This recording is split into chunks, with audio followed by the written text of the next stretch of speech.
शादी की पहली रात शौहर सफ़ेद चादर ले आया। मेरी टांगें कांपने लगीं क्योंकि मैं अपना कंवारापन खो चुकी थी। लेकिन मैं जब सुबह उठी और शौहर ने सफ़ेद चादर देखी तो चीख मारी क्योंकि मेरा शौहर पेंडू था। शादी की पहली रात ही सफ़ेद चादर ले आया। मेरी टांगें कांपने लगी क्योंकि मैं अपना कंवारापन खो चुकी थी। मेरी आंखों से आंसू निकल आए। मैं यतीम थी। सोचा था शौहर पेंडू सा होगा तो मेरी बचत हो जाएगी, मगर जब मैं सुबह उठी तो सफ़ेद चादर देखकर तो मैं हैरान ही रह गई। मैं परेशान और घबराई हुई सी उसी कमरे में बैठी हुई थी। मैं कुछ दूर पहले ही रुखसत होकर इस घर में आई थी। मेरे ससुराल वाले पेंडू और सादा से लोग थे। कुछ देर रस्में करने के बाद सास ने मुझे कमरे में भेज दिया। कुछ गर्मी का मौसम था। कुछ मेरे हवास इतने उड़े हुए थे कि मैं पसीना पसीना हुए जा रही थी। दिमाग में बार बार खौफ सर उठा रहा था। ना जाने शौहर कैसा होगा। मुझे एक उम्मीद थी कि शायद पेंडू और सादा से लोग होंगे तो मुझे ज़्यादा मसला ना होगा। शायद कंवारी लड़कियों को रुखसती के बाद ऐसी कोई घबराहट या परेशानी का सामना नहीं करना पड़ता। मगर मेरी हालत उस वक़्त बहुत ख़राब हो रही थी। मैं बहुत कम उम्र लड़की थी। दुल्हन बनकर तो मैं मज़ीद हसीन लग रही थी। मुझे ये फ़िक्र ना थी कि मैं अपने शौहर को पसंद नहीं आऊँगी, मगर यह खौफ ज़रूर था कि वो मुझे पहली रात पहचान लेगा। मैं कुंवारी लड़की नहीं हूँ। मेरे किरदार पर दाग लग जाता तो सारी उम्र मैं उसे धो ना पाती। मैं बेचैनी से बार बार करवट बदल रही थी। रुखसती के वक़्त मेरी माँ ने मुझे समझाया था, फ़िक्र मत करना, यतीमों का अल्लाह होता है, तुम भी बेसहारा नहीं रहोगी।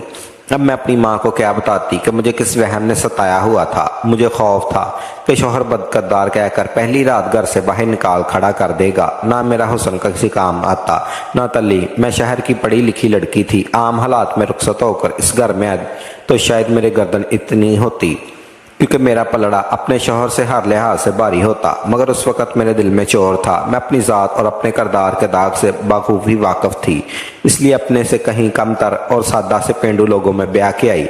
खौफ कम नहीं हुआ था। मैं तो शादी करने से ही घबरा रही थी, मगर माँ ने बार बार यकीन दिलाया कि शौहर सादा होगा तो छोटी छोटी बातों को ज़्यादा नहीं सोचेगा। वैसे भी एक पेंडू सादा शौहर एक हसीन खूबसूरत और पढ़ी लिखी लड़की के रूप में दब कर रहता है।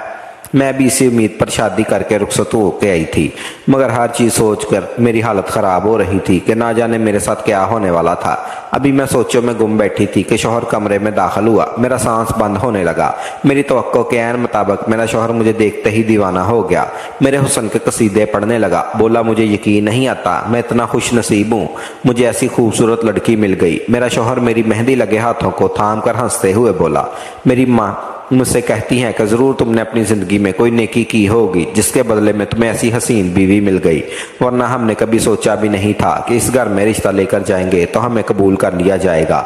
मैंने उलझी हुई निगाहों से उसे देखा था। मेरा शौहर एकदम संजीदा होकर मुझसे कहने लगा, मैं तुम्हारा बहुत ख्याल रखूँगा, तुम्हारी ज़िंदगी में कोई दुख नहीं आने दूँगा। मैं बहुत आम सा बंदा हूँ और गुनहगार भी बहुत हूँ, तुम्हारे काबिल तो नहीं, मगर ना जाने कौन सी नेकी मेरे काम आ गई कि मुझे तुम जैसी हसीन और पाकीज़ा लड़की मिल गई। मर्द के लिए हया वाली और शरीफ वाली लड़की बढ़कर और कुछ नहीं होता, मगर तुम्हारे पास तो हुस्न की दौलत भी बेबहा है। अपने शौहर के अल्फाज पर मेरा जिस्म खौफ से लरजने लगा। उसे लग रहा था मैं बाहया और पाकीज़ा लड़की हूँ। शायद यही वजह सुबह के वक़्त मुझे सब लोगों में घसीटते हुए घर से निकाल देने वाला था। मुझे तो अब एहसास हुआ कि वो सादा लोग छोटी छोटी बातों को ज़्यादा सर पर सवार नहीं करते, मगर मैंने ये भी सुना था कि सादा पेंडू लोगों की इज्जत पर बात आए तो हम लोगों से कहीं ज़्यादा भड़क उठते हैं। उनका रद्द-ए-अमल भी हमारी सोच से कहीं ज़्यादा ख़राब हो सकता था। मेरी कपकपाहट को महसूस करते हुए मेरा शौहर चौंक कर मुझे देखते हुए बोला, तुम घबरा क्यों रही हो? कोई परेशानी की बात है तो मुझे बता दो। मुझसे डरने की कोई ज़रूरत नहीं। मैं क्या कोई खौफनाक इंसान हूँ जितना तुमने मुझे समझ लिया? मेरा शौहर बार बार हंस रहा था। उसके चेहरे से खुशी टपक रही थी।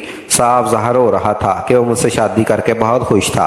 मुझे देखते ही मेरा दीवाना हो चुका था, मगर मेरा खौफ ना जाने क्यों वक़्त के साथ साथ बढ़ता ही जा रहा था।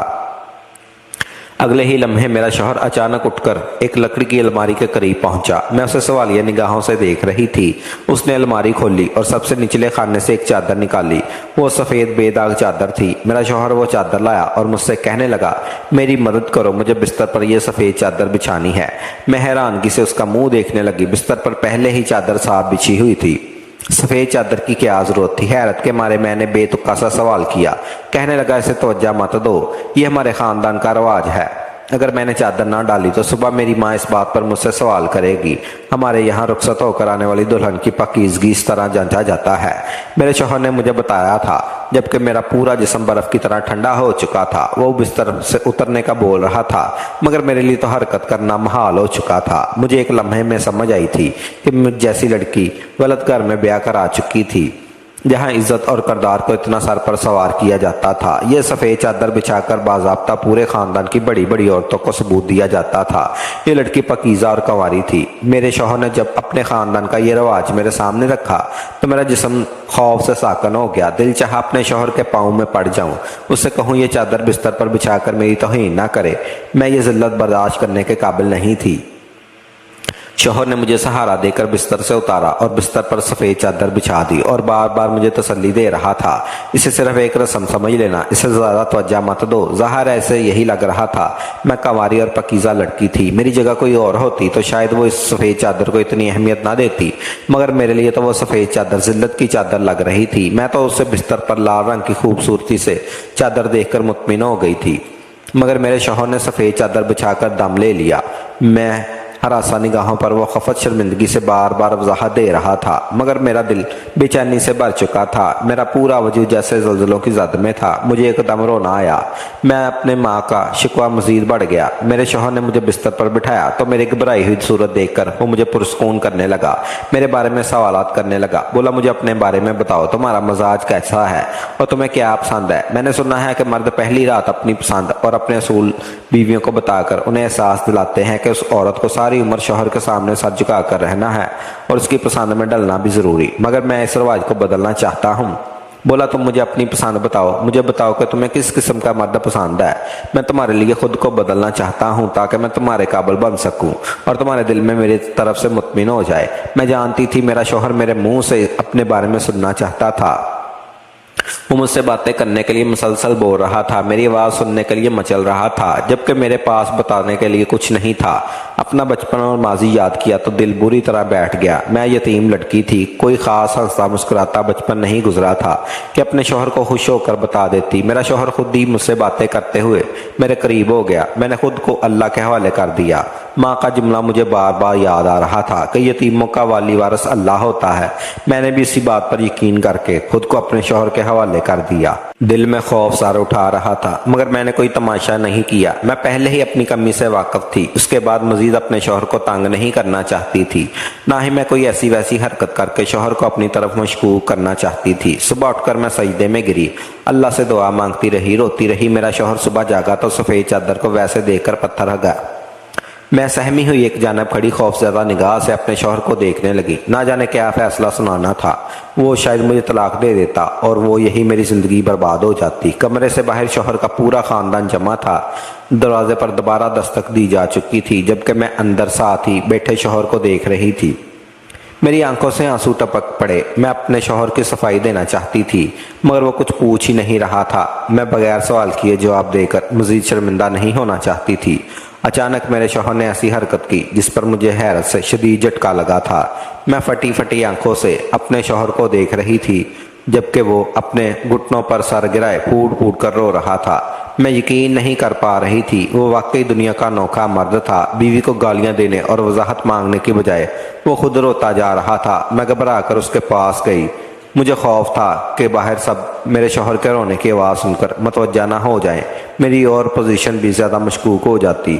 سب حیرت ہوتے کہ یہ لڑکی کیسی ہے۔ شادی کی پہلی صبح ہی شوہر سر پکڑے پاگلوں کی طرح روتا جا رہا ہے۔ میں معافی مانگتی ہوں، میں اپنے کردار کے داغ سے واقف تھی۔ پھر جب شادی کر کے تم جیسے شریف مرد کی زندگی میں چلی آئی، میں نے اپنے شوہر کو صفائی دینے کی ناکام کوشش کی تھی، مگر ابھی میں مزید کچھ کہہ ہی رہی تھی کہ میرا شوہر جھٹکے سے اٹھا۔ میں گھبرا گئی اور کہنے لگا، اس چادر کو اٹھا کر کہیں چھپا دو، میری ماں کو اس چادر کے بارے میں کچھ بات بتانا۔ میں منہ کھولے حیرت سے اپنے شوہر کو دیکھ رہی تھی۔ وہ تیزی سے اپنے چہرے کو آنسو صاف کرتے ہوئے بولا، جلدی کرو، میں دروازہ کھولنے والا ہوں۔ اگر میری ماں نے اس بے داغ چادر کو دیکھ لیا تو تمہیں پورے خاندان کے سامنے رسوا کر دے گی۔ اس چادر کو چھپا دو، میں اپنی ماں سے کہہ دوں گا میں چادر بچھانا بھول گیا تھا۔ میں بری طرح الجھ گئی۔ میں تو اپنے دماغ میں وضاحت اور صفائی کے الفاظ جوڑ توڑ کر رہی تھی، مگر شوہر کی بات نے مجھے حیرت زیادہ کر دیا تھا۔ आगे बढ़कर मैंने वो चादर उठा ली और उसे गोल मोल करके सोफे के नीचे छुपा दिया। मेरे शौहर ने दरवाज़ा खोला तो मेरी सास अंदर दाखिल हुई और मुझे प्यार करते हुए सीधे बिस्तर की तरफ गई। शायद वो सफ़ेद चादर देखना चाहती थी, मगर बिस्तर पर वो चादर मौजूद ना पाकर वो पूरी तरह ठठक गई थी। वो सवालिया निगाह से बेटे को देखने लगी। सफ़ेद चादर कहाँ गई? बाहर सब बहू का किरदार जांचने को बैठे हैं। मैं सफ़ेद चादर लेने आई थी, मेरी सास ने बेटे से सवाल किया। मेरे सांस उड़ने लगी थी। मैं खौफज़दा अपने शौहर को देख रही थी, कहीं वो सच ना बोल दे। मगर वो कहने लगा, अम्मा मैं तो चादर बिछाना ही भूल गया, मुझे ख्याल नहीं आया। कहने लगा, आप जाकर सबसे माजरत कर लें। मेरी सास अपने बेटे की ये बात सुनते ही गुस्से में आ गई। बोली, मैंने तुम्हें कल कमरे में भेजते हुए बार बार हदायत की थी, फिर तुम कैसे इतनी अहम बात भूल गए? तुम अच्छे से पता है कि ये हमारे ख़ानदान का रवाज है। इसके बगैर तो बहुत सारी उम्र सबकी शक की निगाहों का सामना करना पड़ेगा। लोग तरह तरह के सवाल करेंगे, ना जाने लड़की पाकीज़ा थी या नहीं। हमारे ख़ानदान वालों को तो पहले ही ऐसी खूबसूरत कम उम्र लड़की देखकर यही ख्याल आते रहते हैं कि हमें ऐसी लड़की कैसे मिल गई, और रात से सब एक ही बात कर रहे हैं।